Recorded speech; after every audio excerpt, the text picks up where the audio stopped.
E o presidente Jair Bolsonaro, que viajou para os Estados Unidos, ele deixou uma confusão generalizada, uma guerra de versões com relação aí ao suposto pedido dele para reverter os cortes do orçamento na educação. Ontem, no final da tarde, início da noite, começou a pipocar informações na mídia nacional de que uma conversa lá entre deputados e o presidente teria saído essa conversa. O presidente teria dado ordem para reverter e não ter o corte. Depois o Palácio do Planalto desmentiu. Vamos dar uma olhada na reportagem. Um bate-volta de informações desencontradas. Assim foi a noite em Brasília, depois de mais um dia de derrota do Planalto em votações no Congresso. O plenário da Câmara aprovou a convocação do ministro da Educação por um placar de 307 votos a 82. Nesta quarta, Abraham Weintraub terá que explicar o contingenciamento de verbas na educação. Isso se houver mesmo os cortes. Líderes partidários disseram aqui na Câmara que Jair Bolsonaro recuou dos cortes na educação. A ordem do presidente teria sido dada num telefonema ao ministro, na frente de um grupo de deputados que esteve à tarde no Palácio do Planalto. Da tribuna, José Nelto, do Podemos, contou que Bolsonaro atendeu a um pedido levado pelos parlamentares. Nós conversamos com o presidente e mostramos para o presidente da República que este corte era desnecessário. No início da noite, 2 comunicados, um da Casa Civil e outro do Ministério da Economia, negaram a suspensão do contingenciamento no MEC. O líder do PSL na Câmara confirmou o recuo de Bolsonaro. Segundo o delegado Valdir, o presidente passou a orientação a Weintraub por telefone, na frente dos líderes partidários. O ministro tentou argumentar, mas, presidente, olha, decisão já está tomada. Eu estou viajando daqui a pouco para os Estados Unidos, decisão já está tomada. Você chame a imprensa e anuncie a decisão que eu tomei. O ministro tem dedicado boa parte do tempo a explicar a importância do corte no orçamento das universidades. O contingenciamento, segundo o MEC, é de 3,5% no segundo semestre. Daqui até lá, eu acho que vai ser aprovada a nova Previdência, a economia vai recuperar, a gente vai buscar, a gente não fica parado, estamos buscando soluções, temos uma já em vistas, que talvez traga algum alento, e peço para as universidades também buscarem eficiência. Vai cortar segurança, não vai ter dinheiro para pagar segurança. Eu falei, já pedi para checarem, a PM de Brasília topa fornecer segurança para a UNB.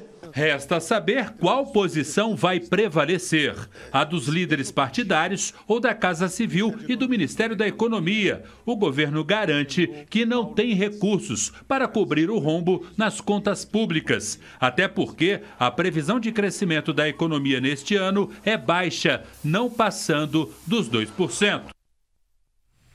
Então. Muito bem. E o Bolsonaro, como se não bastasse essa confusão de ontem, né, ele viajou para Dallas, nos Estados Unidos, no estado do Texas, porque parece que é lá que ele vai receber a tal homenagem lá, né, de personalidade do ano.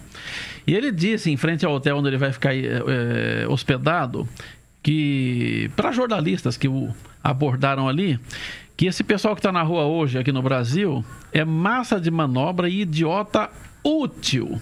São uma turma formada por idiotas úteis. Ele disse textualmente o seguinte: é natural, mas a maioria ali é militante. Se você perguntar a fórmula da água, não sabe nada. São os idiotas úteis que estão sendo usados como massa de manobra de uma minoria espertalhona que compõe o núcleo das universidades federais no Brasil.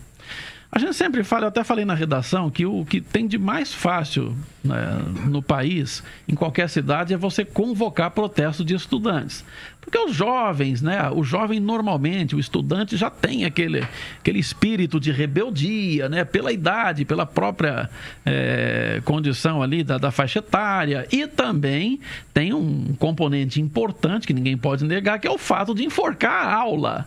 Qual estudante que não gosta de enforcar a aula? Mas isso tudo, gente, acaba quando você tem uma pauta objetiva e importante.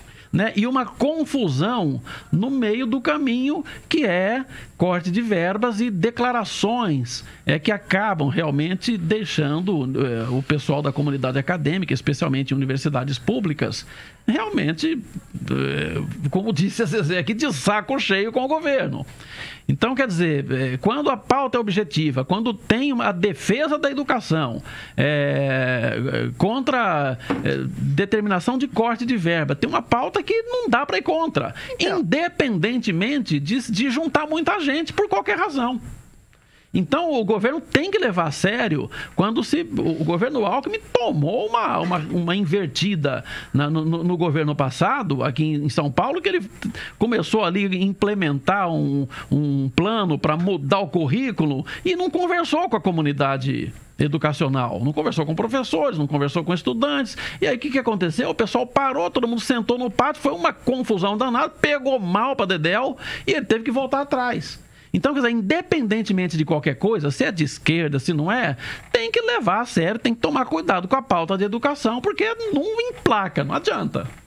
É isso que eu acho. Eu acho que esse tipo de comentário feito pelo presidente não adianta nada, aliás, só piora a situação, mostra um governo, de novo, arrogante.